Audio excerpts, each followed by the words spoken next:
नमस्कार विद्यार्थियों। आज हम राम वृक्ष बेनीपुरी के लेखक परिचय यानी उनके व्यक्तित्व और उनके कृतित्व के बारे में जानेंगे, चूँकि ये 11वां अध्याय है आपके कक्षा 10 हिंदी का। राम वृक्ष बेनीपुरी पैदा हुए थे 1899 में, जो कि इनका जन्म स्थान मुजफ्फरनगर ज़िले के बेनीपुर गांव में हुआ था। इसी वजह से क्या है कि इसका नाम जो है, इनका नाम बेनीपुरी आता है। राम वृक्ष बेनीपुरी इनको कहा जाता है।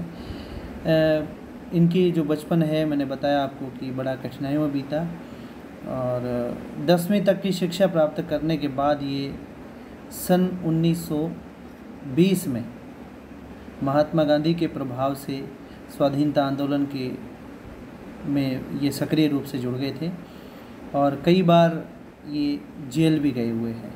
और गांधी जी का असहयोग आंदोलन, वो उसके प्रति इतने ये आकर्षित थे कि ये 18 वर्ष की उम्र में ही स्वतंत्रता सैनिक बन गए थे, और इसलिए इस वजह से इन्होंने अपनी नियमित शिक्षा भी उस समय प्राप्त वो नहीं कर पाए, क्योंकि बार बार ये आंदोलन में जाया करते थे तो उसमें इनको जेल भी जाना पड़ता था।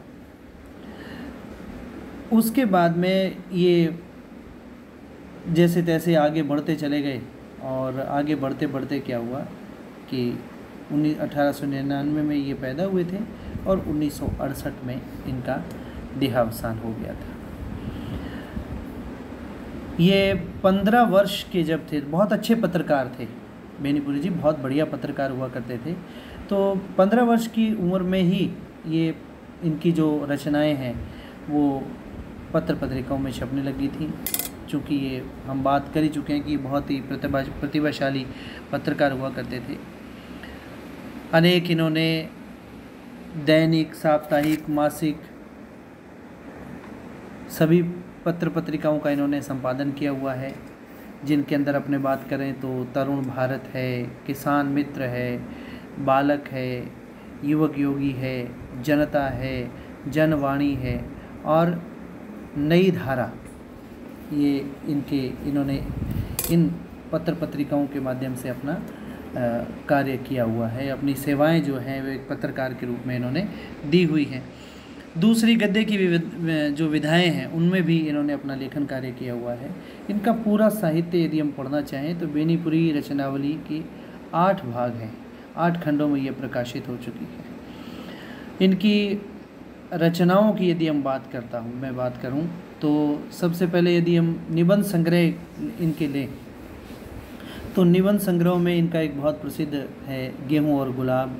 इसके अलावा वंदे वाणी विनायकों और मशाल, ये इनके प्रसिद्ध जो हैं वो निबंध संग्रह हैं। रेखा चित्र भी इन्होंने अच्छे लिखे हैं, जिनमें माटी की मूर्तें हैं, लाल तारा है और बाल गोविंद भगत, ये इनके प्रसिद्ध रेखा चित्र हैं, जिनमें बाल गोविंद भगत हम पढ़ेंगे भी। इसके अलावा इनके संस्मरण भी हैं, जिनमें मील के पत्थर और जंजीरें और दीवारें, ये इनके बहुत ही शानदार जो हैं वो संस्मरण रहे हैं। इसके अलावा इन्होंने उपन्यास भी लिखे हैं। उपन्यास में यदि अपने बात करें तो इनका बहुत प्रसिद्ध उपन्यास पतितों के देश में, और एक कहानी भी है इनकी चिता के फूल, और एक नाटक भी है चिता के फूल, और अम्बपाली नाटक इनका बहुत प्रसिद्ध नाटक अम्बपाली रहा है। तो ये इनकी रचनाएं रही हैं। इनकी रचनाओं में यदि हम देखें कि इनकी रचनाओं की विशेषता क्या है, उनमें यदि अपने बात करें तो इनकी रचनाओं में स्वाधीनता की चेतना रही है। स्वाधीनता की चेतना रही है तो निश्चित रूप से मनुष्यों की चिंता तो होगी, तो मनुष्यता की चिंता भी रही है। और इन्होंने इतिहास की युगानुरूप व्याख्या की हुई है, और इनकी शैली, इनका जो रचना कौशल है और एक अच्छे शैलीकार होने के कारण इनको कलम का जादूगर कहा जाता है। जैसे कलम का सिपाही मुंशी प्रेमचंद को कहा जाता है।